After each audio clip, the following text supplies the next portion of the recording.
Hello friends, good morning. मैं हूं सुशांत और आपका स्वागत है आपके अपने चैनल फ्लाइंग तक न्यूज़ में। आज 19 जून 2022 को कुछ महत्वपूर्ण खबरों पर हम नज़र डालेंगे और देखेंगे कि अभी के लिए सबसे खास क्या है। तो चलिए शुरू करते हैं। सबसे पहले खबर एक भारत के लिए काफ़ी गर्व की बात है। नीरज चोपड़ा के नाम फिर बड़ी उपलब्धि। टोक्यो ओलंपिक के बाद फिर जो जीता गोल्ड। 24 साल के नीरज चोपड़ा ने 86.69 मीटर के प्रयास से यह पदक हासिल किया। उन्होंने अपने पहले प्रयास में ही यह दूसरी दूरी हासिल की। ओलंपिक चैंपियन नीरज चोपड़ा ने फिर से कमाल कर दिखाया है।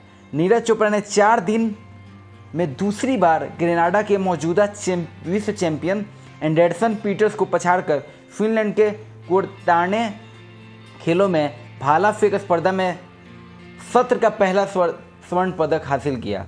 18 जून को 24 साल के नीरज चोपड़ा ने 86.69 मीटर के प्रयास में यह पदक हासिल किया। उन्होंने अपने पहले प्रयास में ही यह दूरी हासिल की, जबकि उनका दूसरा और तीसरा प्रयास फॉल रहा। उन्होंने अब इसके बाद और थ्रो नहीं किया। बढ़ते हैं अपने दूसरे खबर की तरफ। 5G service in India. बहुत दिनों से चर्चा में रही 5G फिफ्थ जनरेशन सर्विसेज इस साल के अंत तक 25 शहरों में मिलने लगेंगी 5G सर्विस। कीमत होगी काफ़ी कम। Ashwini Vaishnaw. 5G service price in India. Vaishnaw ने संकेत दिया कि भारत मौजूदा डेटा कीमत दुनिया भर में कम है। नई सर्विस रोल आउट होने के बाद भी भारत डेटा कीमत के मामले में दुनिया के सामने एक उदाहरण पेश करने का काम करेगा। भारत में 5G का इंतज़ार खत्म होने को है। सरकार ने 5G स्पेक्ट्रम नीलामी प्रक्रिया को मंजूरी मिल गई है। साथ ही टेलीकॉम मिनिस्टर अश्विनी वैष्णव ने ऐलान कर दिया है कि साल के आखिरी तक 5G सर्विस का लुत्फ उठाने कुछ चुनिंदा शहरों में उठाया जा सकेगा। मंत्री ने शनिवार को कहा कि साल के अंतिम तक देश के 20 से 25 शहरों में 5G सर्विस की तैनाती शुरू हो जाएगी। बढ़ते हैं अपने तीसरे खबर की तरफ। असदुद्दीन ओवैसी बोले, एक दिन बड़ी नेता बनेंगी नुपुर शर्मा। दिल्ली सीएम पद की उम्मीदवार या दावेदार भी संभव।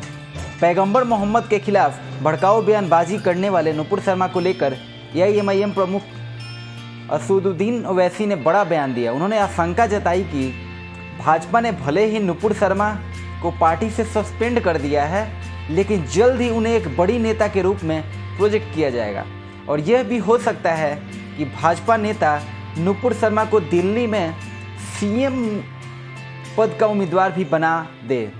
ओवैसी ने आरोप लगाया कि भाजपा नुपुर शर्मा को बचा रही है। उन्होंने तत्काल नुपुर शर्मा की गिरफ्तारी की मांग की और कहा कि कानून के अनुसार कार्रवाई की जानी चाहिए। बढ़ते हैं अपने चौथे खबर की तरफ। निफ्टी पहुंचा 52 सप्ताह के लो पर।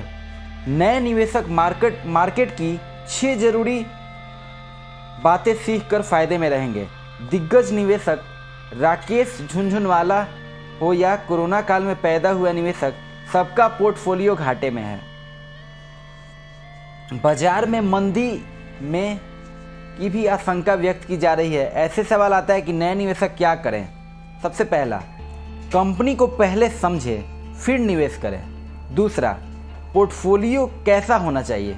पोर्टफोलियो में मिला जुला हर एक बड़ी कंपनी का शेयर होना चाहिए, ताकि अगर एक ऊपर उठता है तो उससे फ़ायदा मिल जाए, अगर दूसरा तीसरा घाटे में भी जा रहा है तो। अपनी निवेश के सिद्धांत पर अडिग रहें। घाटे से डरिए मत, सीखिए। अगर घाटा होता है किसी शेयर को खरीदने के बाद तो उससे डरना नहीं है, उससे सीखना है, उसके ओवरऑल परफॉर्मेंस को देखना है। पेनी स्टॉक से बचना सीखिए। पेनी स्टॉक मतलब छोटे छोटे जो कंपनी के स्टॉक होते हैं, उनमें अक्सर घाटे का सौदा होता है। उससे 2, 4, 5 रुपये का जो आप शेयर्स खरीदते हैं उससे बचिए। जल्दी से जल्दी करोड़पति बनने की चाहत रखने वाले शेयर बाजार से दूर रहें। मतलब कि बहुत जल्द बहुत बड़ी कामयाबी अगर आप हासिल करना चाहते हैं तो शेयर मार्केट से दूर ही रहिए, क्योंकि ये एक दिन का खेल नहीं है। इसको आप कंटिन्यूसली मॉनिटर करना पड़ेगा और धीरे धीरे जब आप अच्छे से उस बिज़नेस को समझ जाएंगे फिर आप प्रॉफिट बना पाएंगे वहाँ पर। बढ़ते हैं अपने 5वें खबर की तरफ। Gold and silver price in MP, वायदा टूटने से सोना 200 और चांदी 600 रुपये नरम। अमेरिका में मुद्रास्फीति 41 साल की ऊंचाई पर पहुंच गई है, जिसके कारण फेड की चिंता बनी हुई है। इस महंगाई को नियंत्रण करने के लिए फेड द्वारा ब्याज दरों में आक्रामक वृद्धि और बैलेंस शीट कटौती का रुख अपनाया गया है। आक्रामक मौद्रिक नीति का असर अमेरिका से जारी होने वाले आर्थिक आंकड़ों में स्पष्ट दिखाई देने लगा है। नतीजा सोने और चांदी की कीमतों में को निचले स्तरों पर सपोर्ट है।